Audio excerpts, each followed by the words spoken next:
মন্ত্রী বলুন মহারাজ। আমি সমস্ত দেশের রাজাদের সহিত যুদ্ধ করে জয় হয়েছি, আর হয়তো কোন রাজ্যে আর কোন রাজা বাকি নেই, তাই তো রণজয়ী হয়েছি বলে আর আমি এই দেশ দেশান্তরে রণজিৎ সিংহ বলে পরিচিত। আর আমার প্রাণে কোনো দুঃখ নেই, আনন্দে আমি আত্মহারা। আমি নিজেই ভগবান, আমি নিজেই হরি, আমি নিজেই ঈশ্বর, আমি রণজিৎ সিংহ। বলেছেন মহারাজ, ও বলো যুক্তি আমি মেনে নিতে পারছি না মহারাজ। আমার মনে হয় কোন বীর রাজা বাকি রয়েছে, আর শান্তিপুরের অজয় রাজা তাকে যুদ্ধ করে পরাজিত করতে হয়নি। তাই আমি ভাবছি যুদ্ধ করে যেভাবে হোক, কলে বলে চলে কৌশলে যেভাবে হোক ওই অজয় রাজাকে পরাজয় করতে হবে। অজয় সিংহ, হ্যাঁ মন্ত্রী বট, তাই তো সমস্ত দেশের রাজাদের সহিত যুদ্ধ করে পরাজিত করে রেখেছি। অজয় সিংহ এখনো তাহলে বাকি রয়ে গেল মহারাজ। মন্ত্রী বস, বলুন মহারাজ। ওই শান্তিপুর অধিপতি অজয় সিংহ তাহলে এখনো বাকি রয়ে গেল। চলুন মন্ত্রী বস, এই আমি তরবারি স্পষ্ট করে বলছি, অজয় সিংহকে পরাজিত না করে আমি কিছুতেই ক্ষান্ত হব না। মন্ত্রী বস, ঠিক আছে মহারাজ, ঠিক আছে, যেভাবে হোক বলে বলে চলে কৌশলে অজয় সিংহকে পরাজয় করতে হবে। এই কে আছিস?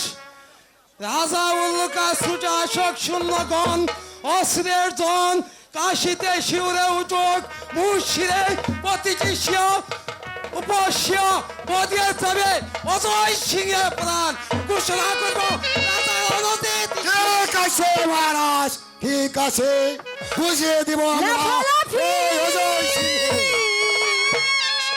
সারে হবে তো বাকি কিছু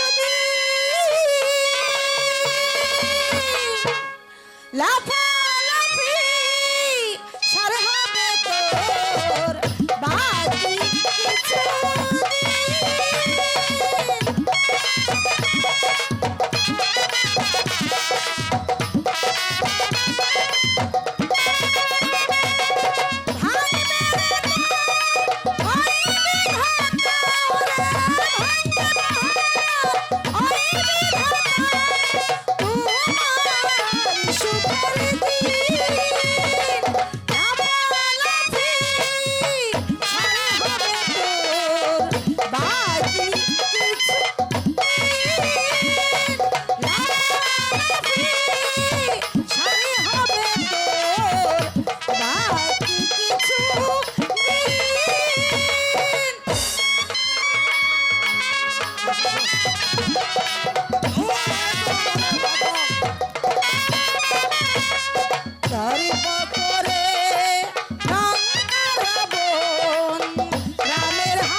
কোন নীতি বাক্য শুনতে চাই না।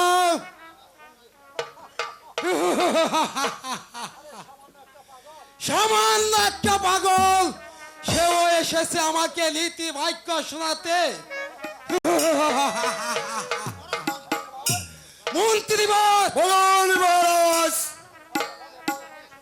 ছলে বলে কলে কৌশলে যেভাবেই হোক ওই শান্তিবোধ অধিপতি অজয় সিংহকে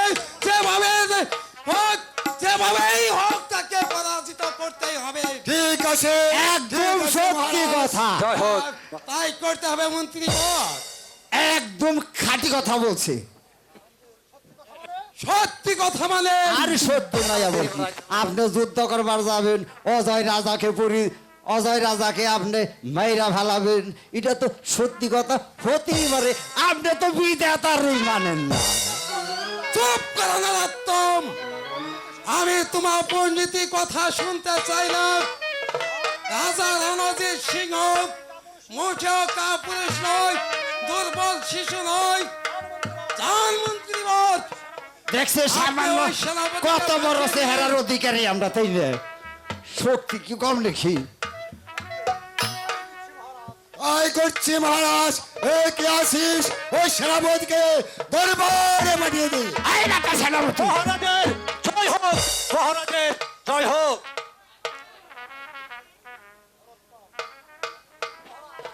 মহারাজ, আর আমি বলছিলাম কি, আর যুদ্ধ তো যাবই,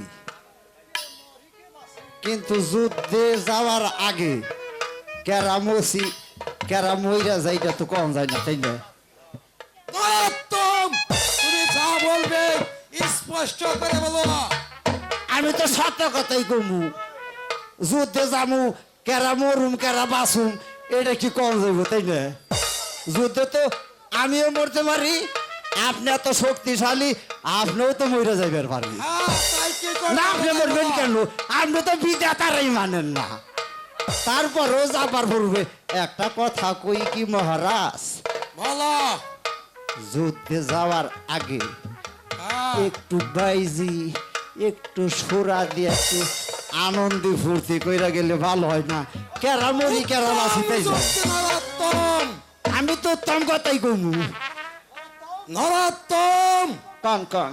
এই জন্যই তো সর্বদাই আমি তোমাকে আমার পাশে রাখি। আমিও তো কই, আমি ছাড়া আপনার তো চলার কোনো গতি নেই। নরোত্তম, হ্যাঁ বলুন আগে। তাহলে ডাকো তোমার ভাইজিদেরকে। ঠিক আছে, তোমার ভাইজি নুপুরে নাচে, আমি বাইজি গো পাঠিয়ে দেই গে। নাচে গানে, শিউরেও চকমুর, শিরই বসা। দেখো, ডাকো তোমার ভাইজিদেরকে। যাও। যাচ্ছি খারান মহারাজ, আমি বাইজি গো পাঠিয়ে দিতাছি। আমি কিন্তু না থাহারুম না, আমার কাজ আছে। নরোত্তম, তুমি আগে থাকবে।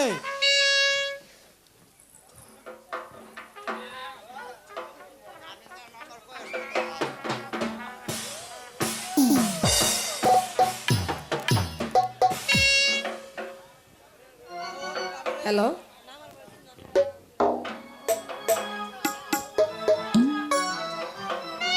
শোনো ভাই জীবন,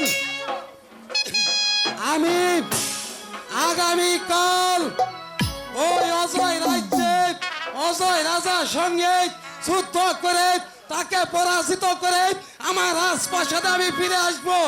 সেই জন্যই তোমরা আমাকে আনন্দ উপভোগ দিবে। সেই আনন্দ উপভোগ আমি আসবো আমার রাজ্যে হাসি মুখে ফিরে। যাও, নাচো নাচো শুনো।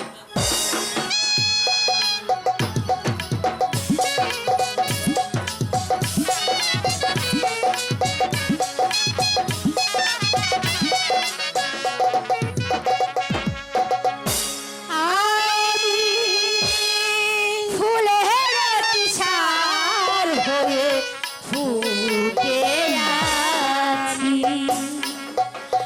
আমি ফুলের তুষার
ফুটে আছি আমি ফুলের দিশার বন্ধ করো, বন্ধ করো। মহারাজ বলছিলাম কি এ মুহূর্তে আবার যুদ্ধের বেলা গেল গা, অতি তাড়াতাড়ি করে ইয়াকে বিদায় কইরা দেন, তাড়াতাড়ি আমরা যুদ্ধ চইলা যাই। নরোত্তম, বলুন মহারাজ। এই বাইজিগণকে নিয়ে অন্দর মহলে গিয়ে পুরস্কার দিয়ে দাও। হুজুর আমাদের বকশিসটা এখন দিয়ে দিলে আমরা নিয়ে যেতাম। অতি তাড়াতাড়ি করে চলেন, আমাদের বকশিসটা নিয়ে নেই। ইয়ার দেবার ক্ষমতা নাই, যা কিছু দেন নাকি আমি দিয়ে দেবো। আসো। নরোত্তমের না কাছে হবে না, সব আমাদের ক্ষমতা। বকশিসটা দিয়ে দিন। নরোত্তমই সব, তুমি চলে যাও। তাই কি করার আছে আর, যেতেই হবে। আসো আসো, ঠিক আছে। যাও যাও যাও যাও, আমি বকশিস নিয়ে আসি। যাও যাও যাও যাও, বকশিস নিয়ে আসি। মহারাজ এইবার একটা কথা কইবার চাই। বলো নরোত্তম। কইতে ভয়ও লাগে, কইছিলাম কি আপনারা যখন যুদ্ধে যাবেনি, এনে তো লোক সংখ্যার অভাব নাই, যুদ্ধে আমার থুইয়া গেল হয় না। না নরোত্তম, তুমি তো আমার পাশেই থাকবে। অন পাশে থাকলে কি হইব, অন আপনার ডেকে তো আর আমি জীবন দিবার পারুম না, তাই না? এই জন্য কইছিলাম যদি আমারে থুইয়া যায় হেরেন, আমি আবার বাড়ি পাহারা দিবনি। শোনো সেনাপতি,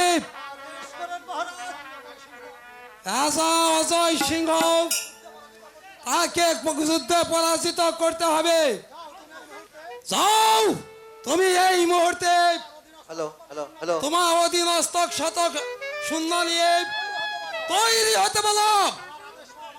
আমার আদেশ পাওয়া মাত্রই সবাই যেন যুদ্ধ ক্ষেত্রে ঝাঁপিয়ে পড়ে, আর যে না যাবে আমি রাজা রণজিৎ সিংহ তাকে কঠোর শাস্তি দেব। খালি কত শাস্তি না, ওরে আমার কাপড় কই হালামু।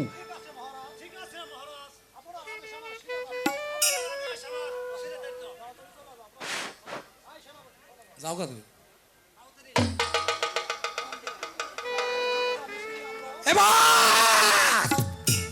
এবার কার যুদ্ধে আমি ছিনিয়ে আনবো আমার জীবনের শেষ বিজয় মুকুট।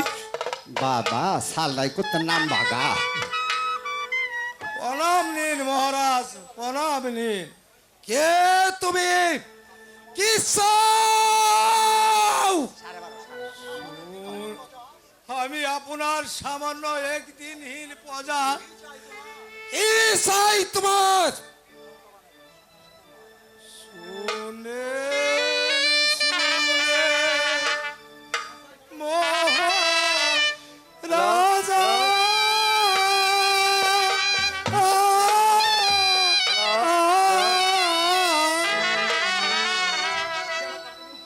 আমি আপনার গরিব প্রজা।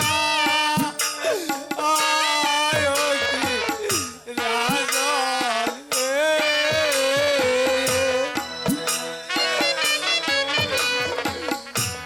তো দয়া করে কিছু সাজনের মনে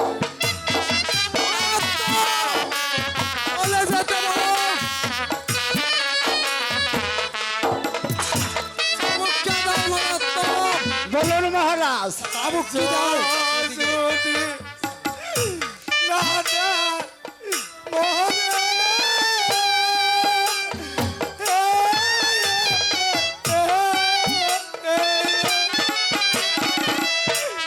মরব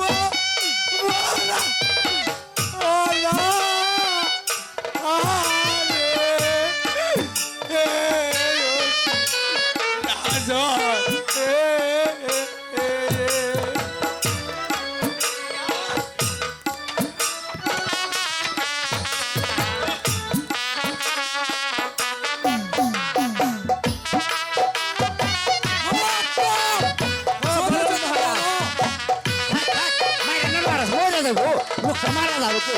ওটা ওটা ওটা। তিন দিন যাব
মহারাজ মারা যাবে তো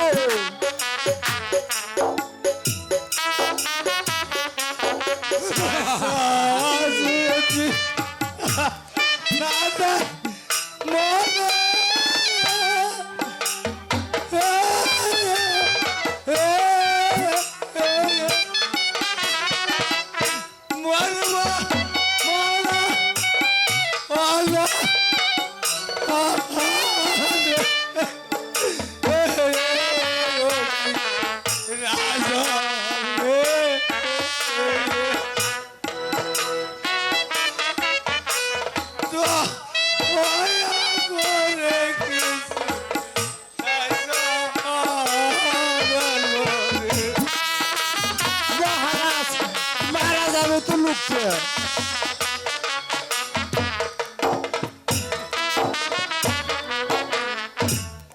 মহারাজ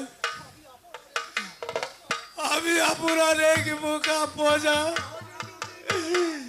আজ দুদিন ধরে আমি স্ত্রীকে নিয়ে আমরা অনাহারে আছি আমাকে কিছু ভিক্ষে দিয়ে আমাদের জীবন রক্ষা করুন ভিক্ষা ভিক্ষা আমার কাছে কোনো ভিক্ষা নেই কেউ আমার কাছ থেকে কোনোদিন ভিক্ষে পাবে না কারণ আমি কাউকে ভিক্ষে দেই না শোনো যুবক আমি তোমাকে পুরস্কার দেব আমার প্রথম পুরস্কার আমি তোমাকে দিচ্ছি আর দ্বিতীয় পুরস্কার আমার হাতের চাবুক মনে নাই মহারাজ লোকটা মারা যাবে তো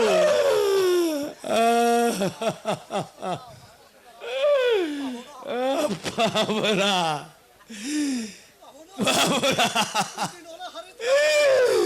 তিন দিন অনাহারে থাকার পর আপনার কাছে কিছু সাহায্য পাবো না আইনে ধনির দুনিয়া এই কিছু মারে নিলা আমরা ওনারে রাখি বলবো তবু ধনীদের পাতে দয়া সঞ্চয় হলো না আমি জানতে চাই তুমি এখান থেকে যাবে কিনা আর কোনদিন আপনার কাছে হাত পেতে দাঁড়াতে আসবো না আর কোনদিন না ও ঠাকুর এই কি তোমার বিচার আজ 3 দিন অনাহারে থাকার পর ওই ধনীদের কাছ থেকে আমরা এক মুঠো ভিক্ষে পাবো না এ কি অন্যায় করেছি তোমার কাছে ঠাকুর আমি তো তোমার কাছে কোনো দোষ করিনি ঠাকুর এই কি তোমার খেলা এই কি আমার অপরাধ আমি